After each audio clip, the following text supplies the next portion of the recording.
నమస్కారం, ప్రజా పిలుపు న్యూస్ కి స్వాగతం. హెడ్లైన్ చూద్దాం.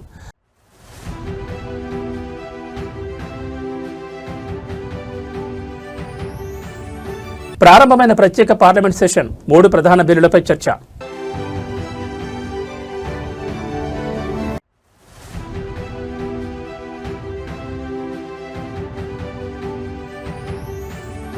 మహిళా సాధికారత దిశగా దేశం చారిత్రాత్మక అడుగులు, మహిళా రిజర్వేషన్ బిల్లు సందర్భంగా మోడీ ట్వీట్.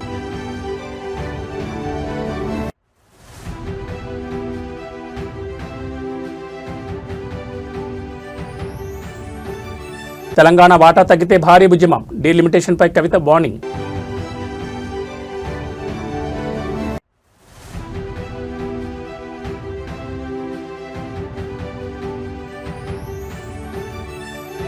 కర్నూలులో ఘోర రోడ్డు ప్రమాదం, అక్కడికక్కడ 7 దుర్మరణం.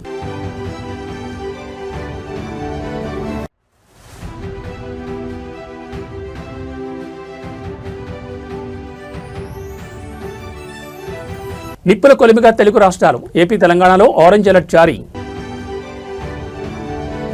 ఇక డీటెయిల్స్ చూస్తే పార్లమెంట్ ప్రత్యేక సమావేశాలు ప్రారంభమయ్యాయి. ఈ మేరకు తొలి రోజున కేంద్ర ప్రభుత్వం అత్యంత కీలకమైన బిల్లులను సభ ముందుకు తీసుకురానుంది.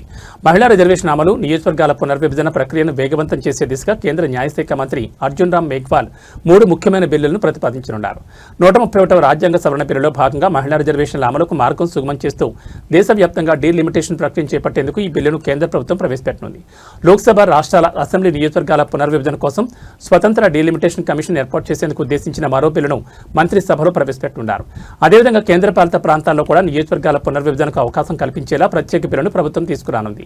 సభ ప్రారంభమైన వెంటనే 3 బిల్లులపై చర్చకు ముందు ఇటీవల మృతి చెందిన భారతీయ సంగీత దిగ్గజం ప్రముఖ గాయని ఆశా భోస్లేకు పార్లమెంట్ ఘనంగా నివాళులర్పించింది. ఆమెతో పాటు మాజీ కేంద్ర మంత్రి హసీం ఖాన్ చౌదరి, ఇతర దివంగత నేతల మృతికి సంతాపం ప్రకటిస్తూ సభ సభ్యులు మౌనం పాటించారు. ఈ బిల్లులపై చర్చ సందర్భంగా విపక్షాలు డీలిమిటేషన్ నిబంధనలపై అభ్యంతరాలు వ్యక్తం చేస్తున్న విషయం తెలిసిందే.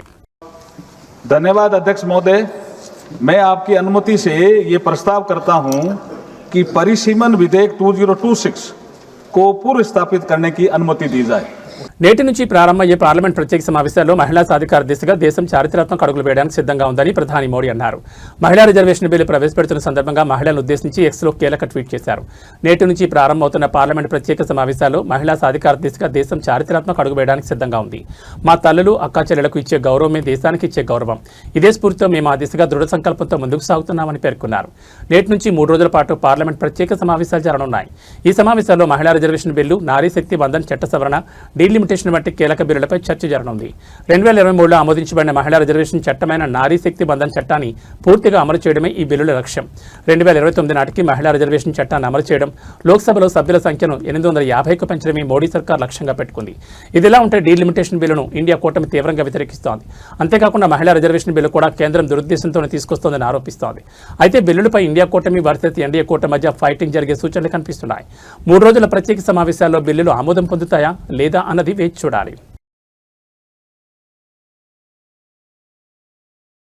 కేంద్ర ప్రభుత్వం ప్రతిపాదించిన నియోజకవర్గాల పునర్విభజన బిల్లుపై తమిళనాడు ముఖ్యమంత్రి ఎంకే స్టాలిన్ తీవ్ర నిరసన వ్యక్తం చేశారు. నమ్మక్కల్లో గురువారం జరిగిన ఓ కార్యక్రమంలో ఆయన బిల్లు కాపీని స్వయంగా దహనం చేసి తన వ్యతిరేకతను బలంగా చాటారు. ఈ బిల్లును నల్ల చట్టంగా అభివర్ణించిన ఆయన దీనికి వ్యతిరేకంగా రాష్ట్ర వ్యాప్తంగా ఉద్యమించాలని ప్రజలకు పిలుపునిచ్చారు. నిరసనలో భాగంగా తమిళనాడులోని ఇళ్లు, బహిరంగ ప్రదేశాల్లో నల్ల జెండాలు ఎగురవేయాలని స్టాలిన్ కోరారు. చెన్నై గోపాలపురంలోని దివంగత మాజీ సీఎం కరుణానిధి నివాసంపై మొదటి నల్ల జెండాను ఎగురవేసి ఈ ఉద్యమానికి శ్రీకారం చుట్టారు. కేవలం జనాభా ప్రాతిపదికన లోక్సభ స్థానాలు పెంచడం వల్ల జనాభా నియంత్రణను విజయవంతంగా అమలు చేసిన తమిళనాడు వంటి దక్షిణాది రాష్ట్రాలు తీవ్రంగా నష్టపోతాయని ఆయన ఆందోళన వ్యక్తం చేశారు. దీనివల్ల పార్లమెంట్లో దక్షిణాది రాష్ట్రాల ప్రాతినిధ్యం, రాజకీయ పలుకుబడి తగ్గిపోతుందని ఆయన అన్నారు. నియోజకవర్గాల పునర్విభజనలో జనాభాతో పాటు రాష్ట్రాల ఆర్థిక సహకారం వంటి అంశాలను కూడా పరిగణలోకి తీసుకోవాలని ఆయన డిమాండ్ చేశారు.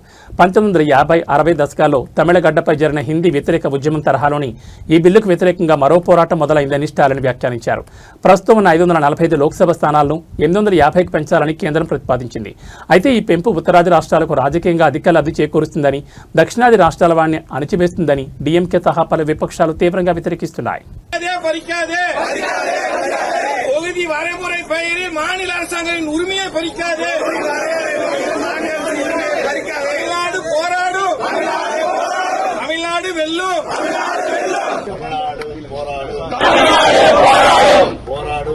పార్లమెంట్ ప్రత్యేక సమావేశాల్లో సభ ముందుకు కేంద్ర ప్రభుత్వం మహిళా రిజర్వేషన్ నియోజకవర్గాల పునర్విభజన బిల్లును తీసుకొచ్చింది.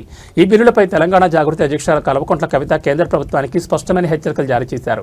దేశవ్యాప్తంగా నియోజకవర్గాల సంఖ్య పెంచే ప్రక్రియలో తెలంగాణ రాజకీయ ప్రాతినిధ్యం తగ్గితే సహించేది లేదని, తెలంగాణ గొంతు నొక్కే ప్రయత్నం చేస్తే ప్రజలు రోడ్లపైకొస్తారని హెచ్చరించారు. ప్రస్తుతం పార్లమెంట్లో తెలంగాణ ప్రాతినిధ్యం 3.13% ఉందని, ఇది అత్యంత కనిష్ట స్థాయి అని కవిత పేర్కొన్నారు. పునర్విభజన తర్వాత కూడా పార్లమెంట్లో తెలంగాణకు కనీసం 3.13% ప్రాతినిధ్యం ఉండాలి. దీన్ని మా రాష్ట్రానికి బేస్ లైన్గా పరిగణించాలి. అంతకంటే 1% తగ్గినా తెలంగాణ ఆత్మగౌరవాన్ని దెబ్బతీసినట్లేని ఆమె స్పష్టం చేశారు. కేంద్రం ప్రతిపాదిస్తున్న 50% సీట్ల పెరుగుదలపైకి సానుకూలంగా కనిపిస్తున్నా ఇతర రాష్ట్రాలతో పోలిస్తే తెలంగాణకు వచ్చే సీట్ల మధ్య వ్యత్యాసం చాలా ఎక్కువగా ఉందని, ఇది ప్రాంతీయ అసమానతలకు దారితీస్తుందని ఆమె ఆవేదన వ్యక్తం చేశారు. అలాగే మహిళా రిజర్వేషన్ బిల్లును డీలిమిటేషన్తో ముడిపెట్టడంపై కవిత తీవ్ర అసహనం వ్యక్తం చేశారు. మహిళా బిల్లును డీలిమిటేషన్తో కాకుండా ఓబీసీ రిజర్వేషన్ల బిల్లుతో ముడిపెట్టాలి. 33% రిజర్వేషన్లలో ఓబీసీ మహిళలకు తగిన వాటా కల్పిస్తే నిజమైన సామాజిక న్యాయం జరుగుతుందని డిమాండ్ చేశారు. జనాభా నియంత్రణ, అభివృద్ధిలో ముందంజలో ఉన్న దక్షిణాది రాష్ట్రాలను డీలిమిటేషన్ పేరుతో శిక్షించడం ప్రజాస్వామ్య విరుద్ధమని, దీనిపై పార్లమెంట్ నుంచి వీధుల వరకు పోరాటం చేస్తామని కవిత ప్రకటించారు.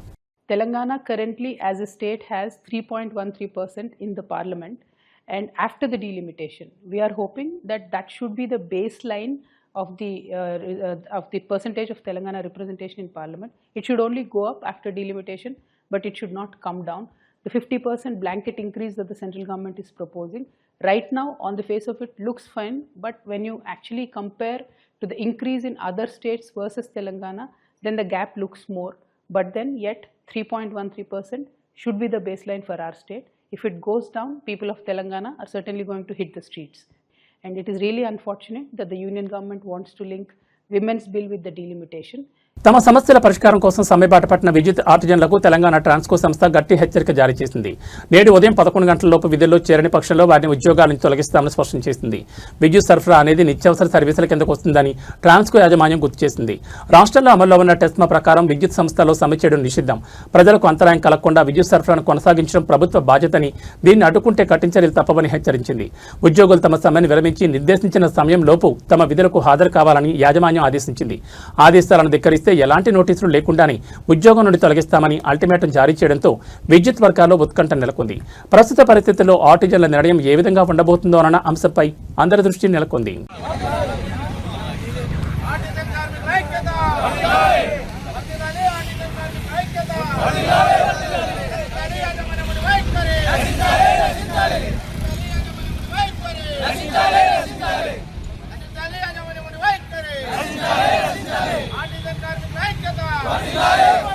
నిర్మల్ జిల్లాలో మొక్కజొన్న రైతులు కన్నెర చేశారు. ఆరుగాలం కష్టపడి పండించిన పంటను అమ్ముకుందామంటే కొనుగోలు కేంద్రాలు లేక, మద్దతు ధర దక్కక అన్నదాతలు ఆవేదన వ్యక్తం చేస్తున్నారు. అధికారుల జాప్యాన్ని నిరసిస్తూ నేడు జిల్లాలోని లక్ష్మణ్ చంద మండలం కనకాపూర్ వద్ద రైతులు రోడ్డెక్కారు. లక్ష్మణ్ చంద మండలం కనకాపూర్ గ్రామం వద్ద జాతీయ రహదారి 61పై రైతులు భారీ రాస్తారోకు దిగారు. మండలంలో మొక్కజొన్న కొనుగోలు కేంద్రాలను తక్షణమే ప్రారంభించాలని వారు డిమాండ్ చేస్తున్నారు. కోతలు పూర్తయి పంట చేతికొచ్చిన ప్రభుత్వం నుంచి ఎలాంటి స్పందన లేకపోవడంతో చేసేదేమీ లేక రైతులు రహదారిపై బైఠాయించారు. ఈ రాస్తారోకు కారణంగా NH 61పై వాహనాలు రాకపోకలు పూర్తిగా నిలిచిపోయాయి. కిలోమీటర్ల మేర బస్సులు, లారీలు, కార్లు నిలిచిపోవడంతో ప్రయాణికులు తీవ్ర ఇబ్బందులు పడుతున్నారు. ఐకేపీ కేంద్రాల ద్వారా ప్రభుత్వం వెంటనే కొనుగోలు ప్రక్రియను మొదలుపెట్టాలని, దళారీల చేతిలో మోసపోకుండా మద్దతు ధర కల్పించాలని రైతులు నినదిస్తున్నారు. అధికారులు వచ్చే వరకు, కేంద్రాల ఏర్పాటుపై స్పష్టమైన హామీ ఇచ్చే వరకు రోడ్డుపై నుండి కదిలే ప్రసక్తే లేదని రైతులు భీష్మించి కూర్చున్నారు. పోలీసులు రంగంలో దిగి రైతులకు నచ్చజెప్పే ప్రయత్నం చేస్తున్నారు.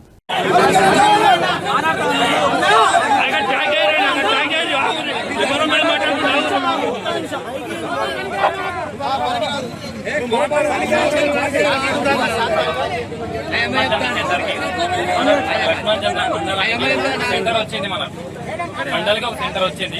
సబ్ సెంటర్ గా మనం వడ్డాలు ఒకటి, టీచర్ ఒకటి అందుబాటులో ఉన్నాయి. ఖచ్చితంగా కూడా ఏర్పాటు చేసుకొని వీలైనంత తొందరగా మీకు ప్రయోజనం చేస్తాం. ఒకటైతే ఓపెన్ చేస్తాం లక్ష్మణ్ చంద్రలో, వీలైనంత తొందరగా వడ్డాలు రేపు టీచర్ కూడా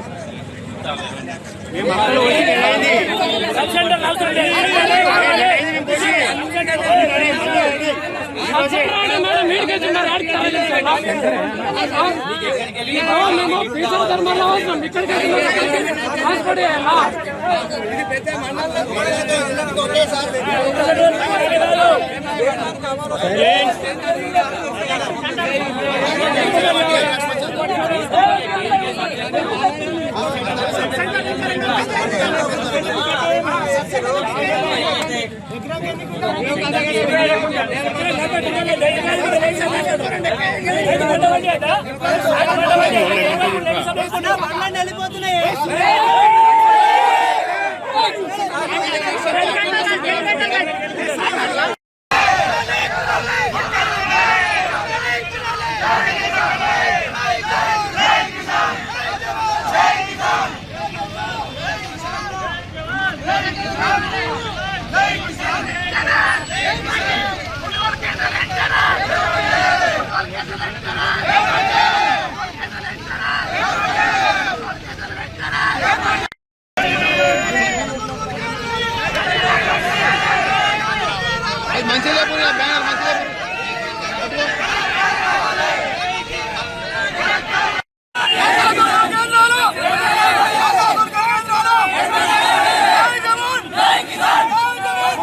ప్రపంచంలోనే అతిపెద్ద గణాంక కార్యక్రమమైన భారత జనగణన 2027కు ఏపీలో రంగం సిద్ధమైంది. తొలిసారిగా పూర్తిగా డిజిటల్ విధానంలో నిర్వహిస్తున్న ఈ బృహత్తర కార్యక్రమంలో మొదటి దశ ఇవాల్టి నుంచి ప్రారంభం కానుంది. తొలి విడతలో భాగంగా ఇళ్ల జాబితా, గృహగణన లిస్టింగ్ చేపడుతున్నట్లు రాష్ట్ర జనగణన డైరెక్టర్ జె నివాస్ తెలిపారు. బుధవారం అమరావతి సచివాలయంలో ఆయన మీడియాతో మాట్లాడారు. ఈసారి జనగణన ప్రక్రియలో ప్రజలు స్వయంగా తమ వివరాలు నమోదు చేసుకునేందుకు స్వీయ గణన సదుపాయాన్ని కల్పించినట్లు నివాస్ వెల్లడించారు. రాష్ట్రంలో ఈ నెల 16 నుంచి 30వ తేదీ వరకు ఈ అవకాశం అందుబాటులో ఉంటుందని చెప్పారు. ప్రజలు ఈ విధానాన్ని వినియోగించుకోవచ్చని లేదా ఎన్యూమరేటర్లు ఇంటికి వచ్చినప్పుడు వారికి సహకరించవచ్చని కోరారు. ప్రజలు ఇచ్చే సమాచారం అత్యంత భద్రంగా ఉంటుందని, ఎలాంటి ఆందోళన అవసరం లేదని భరోసా ఇచ్చారు. జనగణన విధులకు ఆటంకం కలిగించినా లేదా ఉద్దేశపూర్వకంగా తప్పుడు సమాచారం అందించినా క్రిమినల్ చర్యలు తీసుకుంటామని ఆయన హెచ్చరించారు. రాష్ట్ర వ్యాప్తంగా ఎన్యూమరేటర్లుగా 80% గ్రామ వార్డు సచివాలయ ఉద్యోగులను నియమించినట్లు స్పష్టం చేశారు. మిగిలిన 20% ఇతర శాఖల ఉద్యోగులు ఈ విధుల్లో పాల్గొంటారని వివరించారు. చట్టపరంగా ప్రజలు ఎవరైతే ఎన్యూమరేటర్కి వస్తున్నారో వాళ్ళకి సహకరించాలి. అదే రకంగా ఎన్యూమరేటర్ను చేసినటువంటి ప్రక్రియ అంటే వాళ్ళ ఇళ్ళ పైన రాసినటువంటి నంబర్లు అలాంటి దానికి వాళ్ళు ఏం ఆటంకాలు పెట్టకుండా వాళ్ళకి అనువదించాలి. అదే రకంగా సరి అయినటువంటి వివరాలను ఇవ్వాలి. తెలుగుదేశం పార్టీకి చెందిన శ్రీశైలం ఎమ్మెల్యే బుడ్డా రాజశేఖర రెడ్డి మరోసారి వివాదంలో చిక్కుకున్నారు. గతంలో అటవీశాఖ సిబ్బందిపై దాడి చేసిన ఘటన మరవకముందే మరోసారి టోల్ ప్లాజా ఉద్యోగిని కిడ్నాప్ చేయడం కలకలం సృష్టించింది. టోల్ ప్లాజా ఉద్యోగి మహేష్ను కారులో బలవంతంగా ఎక్కించి తీసుకెళ్లినట్లు సమాచారం అందుతోంది. పాములపాడు మండలం రుద్రవరం టోల్ ప్లాజా వద్ద ఘటన చోటు చేసుకుంది. తల్లిదండ్రులు, గ్రామ పెద్దల ఒత్తిడితో టోల్ ప్లాజా ఉద్యోగి మహేష్ను తర్వాత విడుదల చేసినట్టు తెలుస్తోంది. అయితే సినిమా స్టైల్లో కిడ్నాప్ చేసిన దృశ్యాలు సోషల్ మీడియాలో వైరల్గా మారాయి. ఎమ్మెల్యే వ్యవహార తల్లిపై నియోజకవర్గంలోనే కాకుండా పార్టీల్లోనూ చర్చ జరుగుతోంది.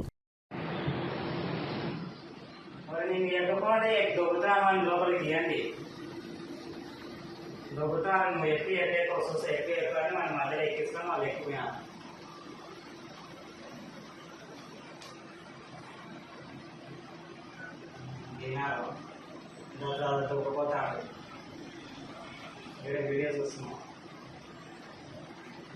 నేను మాట్లాడికి అనుకోండి అతన్ని దీని మొత్తం చెప్తున్నాం. వాళ్ళకి ఏంటి వాళ్ళు చెప్తుంది కూడా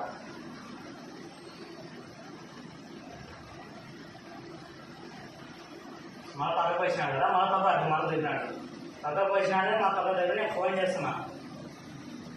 ఫోన్ చేస్తుంటే మన డోర్ వేసుకొని నేను ఎప్పుడు కావాలన్నమాట. నేను డోర్ వేసుకొని పోతాను.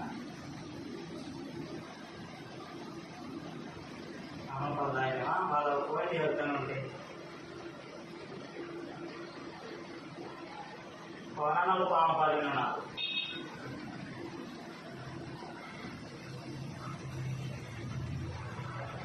ఇది పామపాలన ఉన్నామన్నారు. కర్నూలు జిల్లాలో ఇవాళ తెల్లవారుజామున పెను విషాదం చోటు చేసుకుంది. మంత్రాలయం మండల పరిధిలోని చిలకలోడౌన్ గ్రామ సమీపంలో జరిగిన భీకర రోడ్డు ప్రమాదంలో 7 వ్యక్తులు మృతి చెందారు. కూలీలతో ప్రయాణిస్తున్న బొలేరో వాహనాన్ని వేగంగా వచ్చిన ఒక లారీ బలంగా ఢీకొట్టడంతో ఈ ఘోరం జరిగింది. పోలీసుల సమాచారం మేరకు మృతులంతా కర్ణాటక రాష్ట్రానికి చెందిన వారిగా గుర్తించారు. బొలేరో వాహనంలో ప్రయాణిస్తుండగా చిలకలోడౌన్ వద్ద ఎదురుగా వస్తున్న లారీ అతివేగంగా ఢీకొట్టింది. ఈ ప్రమాదానికి బొలేరో వాహనం నుజ్జునుచ్చైంది. ఘటనా స్థలంలోని 7 ప్రాణాలు కోల్పోగా వారిలో 7 మహిళలు, ఒక చిన్నారి, డ్రైవర్ ఉన్నట్లు గుర్తించారు. ప్రమాదం జరిగిన వెంటనే స్థానికులు స్పందించి పోలీసులకు సమాచారం అందించాను. ఘటనా స్థలానికి చేరుకున్న పోలీసులు వాహనంలో ఇరుక్కుపోయిన వారిని బయటకు తీశారు. ఈ ప్రమాదంలో మరో 10 మంది తీవ్రంగా గాయపడగా వారిని చికిత్స నిమిత్తం వెంటనే స్థానిక ఆసుపత్రికి తరలించారు. మృతుల మృతదేహాలను పోస్టుమార్టం నిమిత్తం ఎమ్మిగనూరు ప్రభుత్వ ఆసుపత్రికి తరలించారు. ఈ మేరకు పోలీసులు కేసు నమోదు చేసుకుని అతివేగమే ప్రమాదానికి కారణమని ప్రాథమికంగా నిర్ధారించారు. లారీ డ్రైవర్ కోసం గాలింపు చర్యలు చేపట్టారు.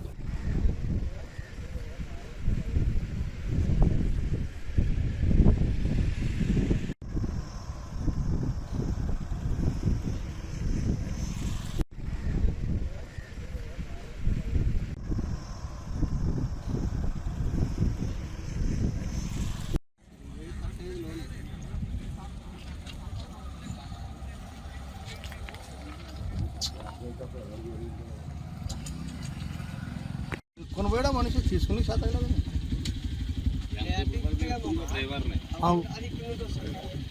ఇప్పుడు దాంట్లో ఉన్న వాళ్ళు ఎట్లా తెచ్చారా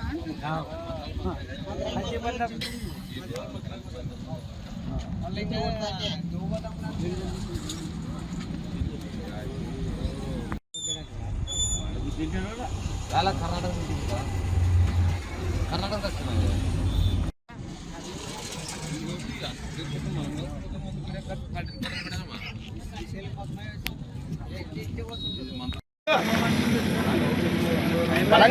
పోయింది కదా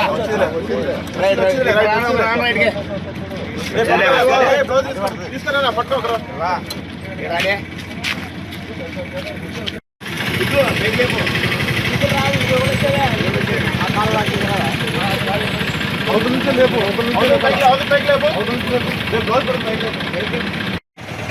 సకాలాగు బస్వా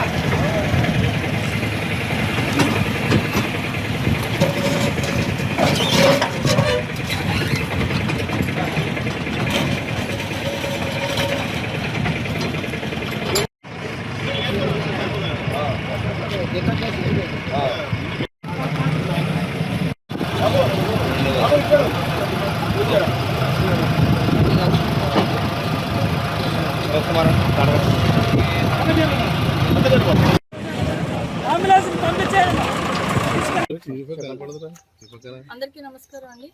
ఈరోజు ఎమ్మిగనూరు సబ్ డివిజన్ పరిధిలో ధర్మపురం టోల్ ప్లాజా దాటిన తర్వాత ఒక 8 కిలోమీటర్ల తర్వాత చిలకలటోన గ్రామం దగ్గర NH 167 పైన ఒక ఫ్యాటల్ రోడ్ యాక్సిడెంట్ జరిగింది. బీదర్ నుంచి తుమ్కూరు వెళ్తున్న ఒక ఫ్లై యాష్ వెహికల్ని ఆపోజిట్ డైరెక్షన్లో టువర్డ్స్ మంత్రాలయం వెళ్తున్న ఒక అశోక్ లైలాండ్ దోస్త్ వెహికల్లో వచ్చి హిట్ ఇవ్వడం జరిగింది. దాంట్లో 8 మంది చనిపోయారు. చనిపోయిన వారిలో 5 మహిళలు, ఒక 3 సంవత్సరాల పాప, 2 మేల్ పర్సన్స్ ఉన్నారు. ఇంకొక 7 కర్నూలు రిఫర్ చేయడం జరిగింది. 4 వ్యక్తులు ఎమ్మిగనూరు హాస్పిటల్లో ట్రీట్మెంట్లో ఉన్నారు. ఒక వ్యక్తి బాగానే ఉన్నారు. సంబంధించి ఫర్దర్ డీటెయిల్స్ అన్నవి తర్వాత ఇన్వెస్టిగేషన్లో తెలుస్తాయి. Thank you.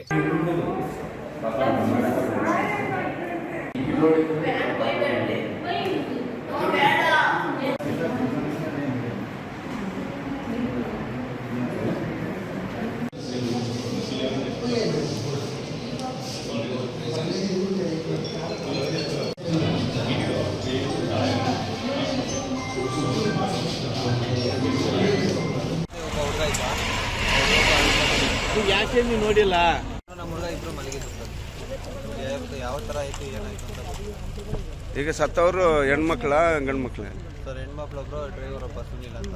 ನೀವು ಎಷ್ಟು ಗಂಟೆ ಬಿಟ್ಟಿದ್ರಿ? ಎಲ್ಲಿಂದ ಬಂದಿ? ಸರ್ ನಾವು ಉಡ್ಯಾವದಿಂದ ಅಲ್ಲಿಂದ ಹೊರಟಾಗ 4:15 ಟೈಮ್. ಡೈರೆಕ್ಟ್ ಮೇಲೆ ಮಂತ್ರಾಲಯಕ್ಕೆ ಬಂದಿದ್ದೆ, ಎಲ್ಲ ದೇವಸ್ಥಾನ ನೋಡಿ ಬಂದಿದ್ದೆ. ಮಂತ್ರಾಲಯಕ್ಕೆ ಬಂದಿದ್ದು. ಅಲ್ಲಿ ಎಷ್ಟು ಗಂಟೆ ಬಿಟ್ಟಿದ್ದು ನೀವು? ಅಲ್ಲಿ 4:15 ಸಾಯಂಕಾಲ. ಸಾಯಂಕಾಲ 4 ಗಂಟೆ 4:15 ಆಗಿರ್ಬೋದು. ಇಲ್ಲಿ ಆಕ್ಸಿಡೆಂಟ್ ಆಗಿದಾಗ ಎಷ್ಟಾಗಿತ್ತು? ಸರ್ ಆಕ್ಸಿಡೆಂಟ್ ಆದಾಗ ಹೆಚ್ಚು ಕಮ್ಮಿ 3:15 3 ಆಗಿರ್ಬೋದು. కర్నూలు జిల్లా మంత్రాలయం మండలం చిలకలడోన వద్ద జరిగిన ఘోర రోడ్డు ప్రమాదంపై మంత్రి టీజీ భరత్ తీవ్ర దిగ్భ్రాంతిని వ్యక్తం చేశారు.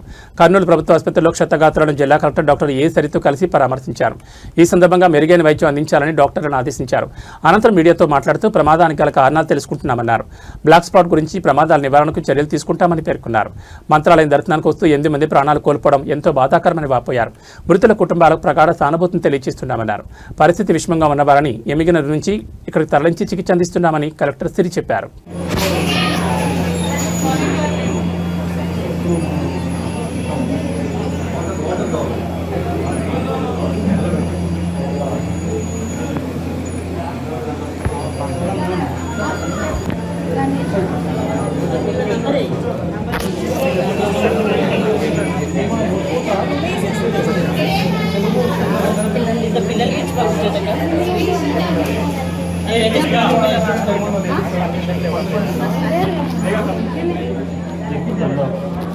So please.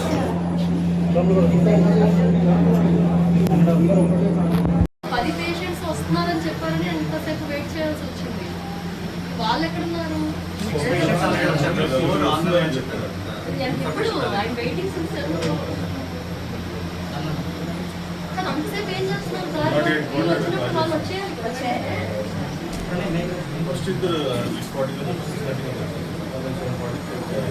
లేదు లేదు 7 o'clock వచ్చారు. First 4:50 but 7.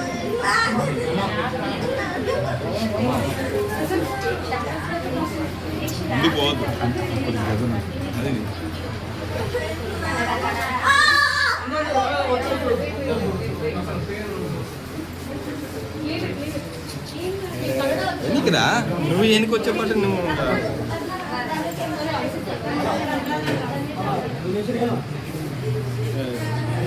అమ్మ జరుగు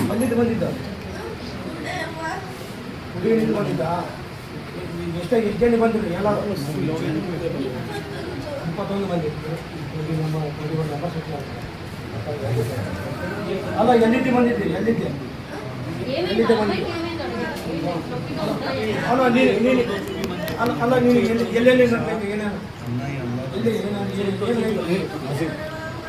అలా అమ్మ ఐదాలలో అలా నేను వెళ్ళలేను పోయినా 10 నిమిషం పడతారా మళ్ళీ 10 నిమిషం పడుతుంది అమ్మ 10 నిమిషం పడుతుందా అమ్మ ఇల్లే అవుతారా ఇలా 10 నిమిషం పడుతుంది అమ్మ ఏనాడిదిలా పడతారు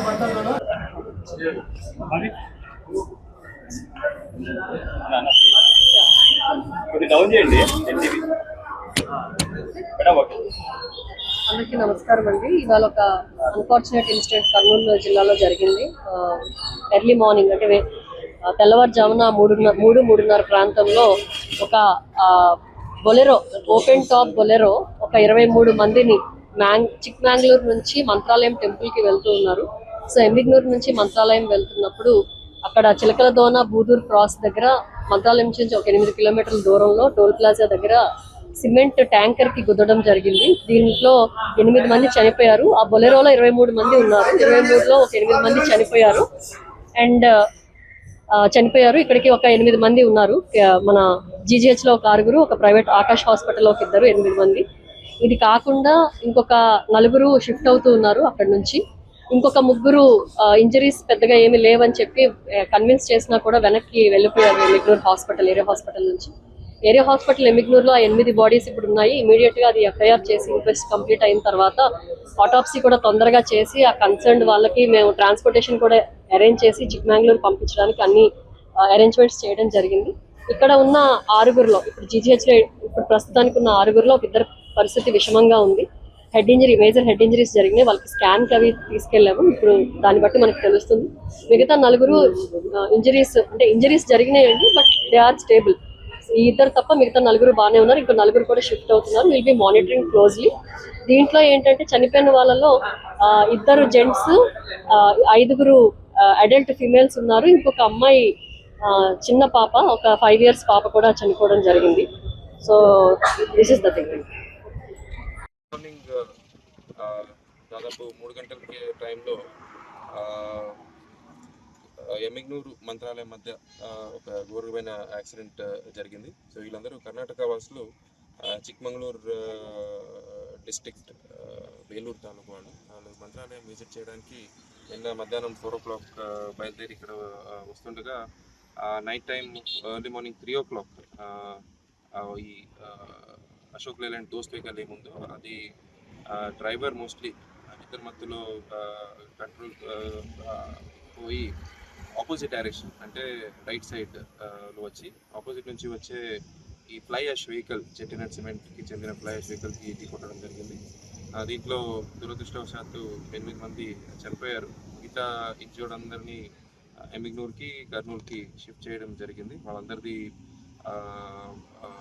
ట్రీట్మెంట్ చేసుకోవాలని డాక్టర్స్కి చెప్పడం కూడా జరిగిందండి. Thank you. నిప్పుల కొలిమి నిప్పుల కుంపటి ఈ పదాలకు అర్థాలు తెలుసుకోవాలందా? ఉదయం 9 గంటలకు అలా రోడ్డు ఎక్కడి చాలు అర్థాలు తెలుసుకోవడమే కాదు స్పెల్లింగ్ కూడా రాసేసేస్తారు. అట్టుంటది మనతోనని భాస్కరుడు భగ్గమంటుంటే ఇవేమి ఎండలరా నాయన అంటూ జనం బెంబేలెత్తిపోతున్నారు. ఏప్రిల్లోనే రోహిణి రేంజ్లో సూర్యప్రతాపం కనిపిస్తుంటే ఇంకా 3-4 రోజులు ఇళ్లలోనే ఉండండి అని అధికారులు అలర్ట్ చేస్తున్నారు. రైనీ సీజన్లో వానాలు దంచుకొడుతున్నాయి అంటాం కదా, ఈ సమ్మర్లో ఎండ దంచుకొడుతోంది అనాల్సి వస్తోంది. ఎందుకంటే ఎండలు మండిపోతున్నాయి. ఉదయం 6 గంటలకే ప్రజెంట్ సార్ అంటూ అటెండెన్స్ ఇస్తున్న సూర్యుడు నిమిషానికి నిప్పుల కొలిమిలా మారిపోతున్నాడు. 9 గంటలకే మాడు పగిలే రేంజ్లో నిప్పులు కురిపిస్తున్నాడు. 10 అయ్యేసరికి టెంపరేచర్ సర్రను పెరిగిపోతోంది. ఇంకో అరగంట కాకుండానే 40 డిగ్రీల నుంచి 45 డిగ్రీల వరకు భగభగలంటున్నాయి. ఆంధ్రప్రదేశ్ తెలంగాణలోని కొన్ని ప్రాంతాల్లో దాదాపుగా 45 డిగ్రీల టెంపరేచర్ టచ్ అయింది. మరో 3 రోజుల పరిస్థితి ఇలాగే ఉంటుందని వాతావరణ శాఖ అధికారులు చెప్తున్న మాటలు జనాలను బెంబేలెత్తిస్తున్నాయి. అత్యవసరమైతే తప్ప ఇళ్లలోంచి రావద్దని అధికారులు చెప్తుంటే హైరాణ పడిపోతున్నారు. 3 రోజులు వడగాల్పులు వీచే అవకాశం ఉందని తెలంగాణలోని పలు జిల్లాలకు ఆరెంజ్ అలర్ట్ జారీ చేశారు అధికారులు. అటు ఏపీలో భానుడి ప్రతాపంతో నిప్పుల వర్షం కురిపిస్తోంది. రాష్ట్రంలో 275 మండలాల్లో 40 డిగ్రీలకు పైగా ఉష్ణోగ్రతలు నమోదయ్యాయి. ఇప్పటికే పెరిగిన ఉష్ణోగ్రతలతో జనం అల్లాడుతుంటే ఇవాళ మరింత పెరిగే అవకాశం ఉందని వాతావరణ శాఖ హెచ్చరించింది. 43 నుంచి 44 డిగ్రీల వరకు ఉష్ణోగ్రతలు నమోదయ్యే అవకాశం ఉందని తెలిపింది. మన్యం, పశ్చిమ గోదావరి, ఏలూరు, ఎన్టీఆర్, పల్నాడు, మార్కాపురం, నెల్లూరు, కర్నూలు, నంద్యాల, కడప జిల్లాలకు హీట్ అలర్ట్ జారీ చేసింది. 34 మండలాల్లో తీవ్ర వడగాల్పులు వీచే అవకాశం ఉందని, 67 మండలాల్లో వడగాల్పుల ప్రభావం ఉండనుందని అంచనా వేసింది. నంద్యాల జిల్లా సంజమాలలో అత్యధికంగా 44.6 డిగ్రీల ఉష్ణోగ్రత నమోదు కాగా పల్నాడు జిల్లా గురజాల్లో 44.5 డిగ్రీల టెంపరేచర్ నమోదైంది. రాబోయే 2-3 రోజులు 28 మండలాల్లో తీవ్ర వడగాల్పులు, 37 మండలాల్లో వడగాలు వీచే అవకాశం ఉంది. ఎండ తీవ్రత పెరిగే అవకాశం ఉన్నదని జాగ్రత్తలు తీసుకోవాలని అధికారులు సూచిస్తున్నారు.